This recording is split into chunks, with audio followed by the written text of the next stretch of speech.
Welcome to today's Explainer. We're diving into a topic that is just everywhere right now. You know it, I know it, mindfulness. We're constantly being told to, live in the moment and be present. But let's be real, if you've ever actually sat down and tried to do that, you've probably found yourself hitting this strange, super frustrating wall. It's like you're trying to empty your mind, but suddenly you're obsessing over whether you left the stove on or replied to that email. Well, today, we're unpacking a really fascinating audio journal from someone who hit that exact same wall. They were recording these daily reflections to kind of psychologically process life, and in doing so, they stumbled upon this massive contradiction in the modern mindfulness movement. So let's just dive right into the core conflict they uncovered. There is no future and no past. It's just a game our psyche plays. Man, if you've struggled with meditation, this idea is so incredibly validating. The author of the journal realized that our thoughts are constantly just flying away, right? Off to what happened yesterday or panicking about what might happen tomorrow. But the reality is, there's only the now. The rest, it's just a mental projection, a trick of the mind. So the big question is, if only the now exists, why in the world is it so incredibly hard to just sit still and actually experience it? While part one, The Quest for Now, gets into exactly that. The insights we're exploring today actually stem from a really powerful daily routine of audio journaling, which the author was using as a sort of emotional therapy. This routine eventually led them to this profound, really ambitious mantra. They define the meaning of life as the deliberate savoring of and complete immersion into every single state and moment we experience. Just think about that for a second. The ultimate goal is to concentrate entirely on your current state, right here, right now. It's this beautiful, super optimistic starting point, right? This deep desire to focus completely on pure awareness. But as they chased this perfect immersion, they ran smack into an undeniable roadblock. And that brings us to part two, the paradox of time. Because as much as tools like meditation genuinely do help, achieving true, pure meditation, it's overwhelmingly difficult. Which triggers this absolute mind bender of a question. How do you concentrate on a moment that instantly becomes the past? Seriously, think about it. The literal millisecond you say the word now, that exact moment is already gone. It's history. This is exactly where the author's mind started to spiral, because you suddenly realize you're trying to pin down something that fundamentally cannot be pinned down. It's literally like trying to freeze a flowing river with your bare hands. It just doesn't work. And this brilliantly illustrates the reality of the present. The now is dynamic. It is absolutely not static. There are zero static moments in the human condition because we are always in motion. The author realized that with every single word they spoke into that audio journal, it automatically, instantly became the past. We don't get to live in some frozen snapshot of time. Instead, we exist in this fleeting, continuous gap between a past moment and a future one. Human consciousness simply cannot freeze time. It's a continuous, unstoppable current. And wow, that sudden realization launches us right into part three, the trap of overthinking. Because when you start intensely analyzing this relentless flow of time, things can get pretty dark pretty quickly. The crucial takeaway here is this: obsessing over the mechanics of time strips away the meaning of life, leaving us feeling completely empty.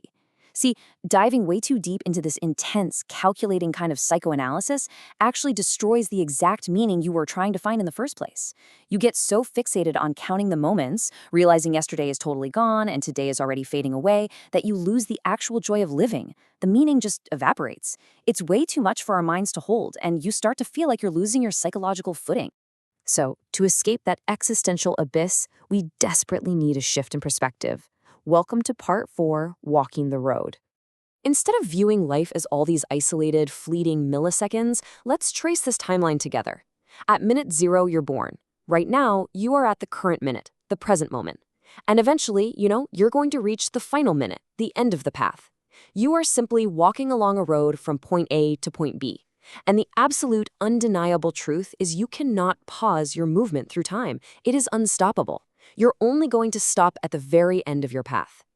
Trying to halt this forward momentum just to obsess over a single spot on the road, that's exactly what drives us crazy. Now, the human organism is evenly split between physical and mental health. And there's a really fascinating physical reality here. Even if you decide to just give up, lie down, or sit perfectly still in a chair to try and stop time, your path continues. Your physical body, your biological mechanism, continues to age and degrade. Because physical and mental health are totally intertwined in one single organism, you have to keep moving. To make the walk easier and to actually support your mental peace, you've got to engage in physical routines, things like sports and healthy habits. Sitting still doesn't stop time. It just makes the rest of the walk a whole lot harder. So, we arrive at part 5, the art of letting go. If we absolutely cannot stop time, what on earth do we do? Well, we have to change our relationship with the journey itself. The meaning is in how you walk the path. This is the ultimate grounding realization of the journal. Since the destination is completely fixed and the movement of time cannot be stopped, obsessing over the endpoint or constantly mourning the moments that just passed is totally useless. The value doesn't lie in stopping time. No, the value is entirely in the steps you take while the clock ticks. It's all about your posture, your attitude, and your actions as you keep moving forward. So, how do we actually practically do this? To escape the overthinking trap, we have to transform our daily actions. Embrace doing good. Lead with love and positivity. Stop judging and constantly characterizing other people. Just live with a real sense of acceptance. Do what you feel is right, but do it without fanaticism. Don't swerve extremely to one side or the other. Just accept that you're living, you're walking the path, and gently step away from the need to analyze the mechanics of the whole shebang. It ultimately comes down to a choice. On one side, we have analyzing life. This is the heavy, heavy burden of psychoanalysis. It's counting moments, tracking the past, and ultimately fallen into this existential dread where nothing feels like it has a point because, well, it all ends anyway. On the other side, we have living life, the lightness of true immersion. This means accepting the path, savoring the steps as you actually take them, and maintaining harmony between your physical and mental well-being. It's a crystal clear choice between constantly observing the mechanics of life and actually experiencing it. And that leaves us with one final thought, based on the author's profound realization. Will you spend your journey analyzing the road, counting every little pebble, and stressing over the dust left behind? Or will you finally enjoy the walk? The present moment isn't something you can just catch in a jar. It's the rhythm of your footsteps. Keep walking, keep doing good, and most importantly, let go of the need to control the clock.